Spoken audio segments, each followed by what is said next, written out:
mentioned in my initial reaction to Creed 3 that this may very well be my favorite one in the trilogy, and upon thinking about it just a little bit more, I have to say that this definitely is, as far as the three Creed films that currently exist, this one I think is the most entertaining.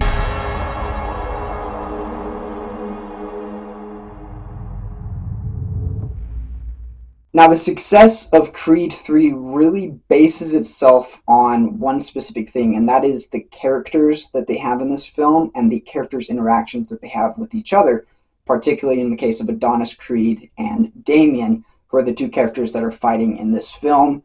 And you get some great performances from them, especially in the case of Jonathan Majors, who once again kills it in an antagonistic role this year, as he did a wonderful job as Kang in Ant-Man and the Wasp.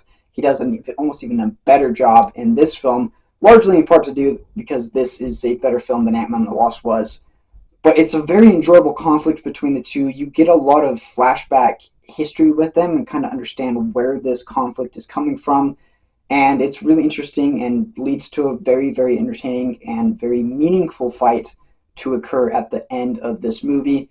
In fact, this film probably has the most personal fights of any of the Rocky films, aside from maybe you could say Rocky 4 because he's fighting Drago because of what happened to Apollo. But in this one, it's basically like he's fighting his brother.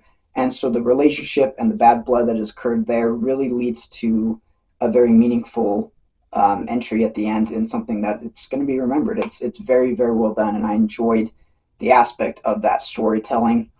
This film actually in many ways reminded me of the movie Warrior, if any of you are familiar with that one. And one of the great things about Warrior is that it's about two brothers who go and fight each other, and it's all about this conflict of why they dislike each other, and a lot of it's misunderstanding and the things that have occurred. And so you see a lot of that in this film as well, and I really enjoyed that aspect, and it was great. Another thing that's fun about this film that you don't have in some of the other Creed and Rocky movies is it's got a very different style to it. A lot of the Creed films, a lot of Rocky films kind of have the same story elements and the same feel overall. This one does follow the story formula still in a lot of ways, but Michael B. Jordan, who directed the film, said that he took inspiration from anime prior to going into this one. And you can see those elements in there. I'm not personally a big fan of anime. I've watched a little bit here and there, but I'm not overly familiar with it. But even I could tell that there were some elements that were taken from that in the way that he showed things, in the way that he shot with the characters, very close-up shots, really focusing on their face, focusing on their reactions, using the flashbacks and drawing into that side of things. It was very interesting, and I liked the fact that it didn't feel like a classic Rocky boxing movie. It had a very unique feel to it, and that's something that is fun to have in these type of movies, because you've got to do something different as you continue to make more of them, and Michael B. Jordan did a wonderful job at that. Now, this stylistic change does come to play into the final conflict and the final boxing match that occurs in this film. And I'm not going to go into a lot of details with it because I obviously don't want to spoil the final fight, but one of the things that he does is he kind of changes how the fight is shown compared to other Rocky and Creed movies. And it was something that when I watched it initially, I thought, it's kind of fun. It's kind of creative. I like the story behind it and why they're showing it that way. But at the same time, it also kind of took me out of the fight because it loses some of the momentum and just some of that raw excitement that you get from other films where it's just a boxing match at the end. So without going into further details of that, I have some mixed feelings about the end result and the final conflict between the two, but it was still very entertaining to watch overall. And one of the other things with this film is like I mentioned, the styling of it can be good, and in many cases it is. For the most part it is, but there are some moments where I thought it kind of took away from the film.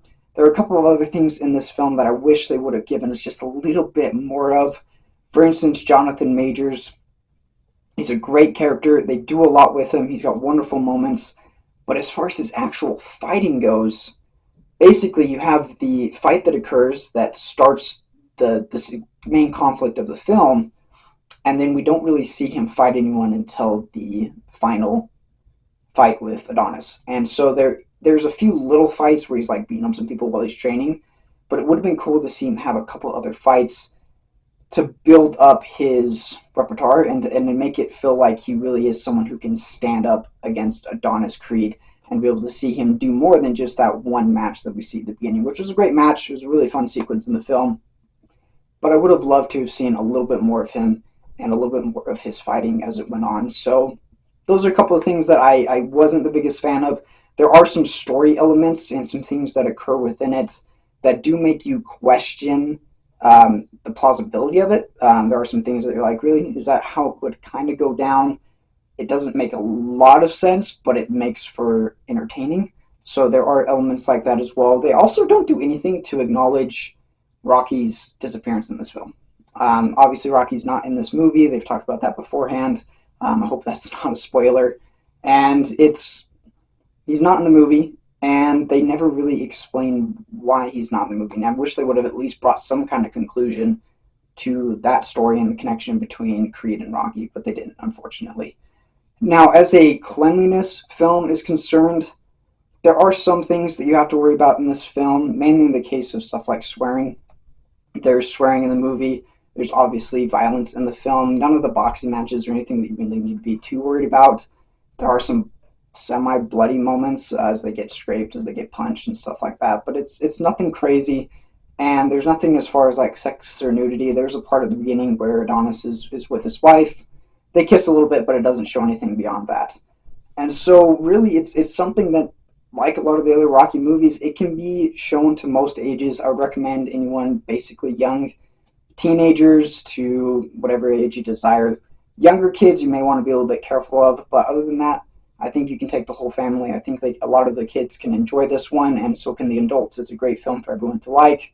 A lot of great messages in it, a lot of great themes, and just a well put together film. I'm going to go ahead and give this one a minus.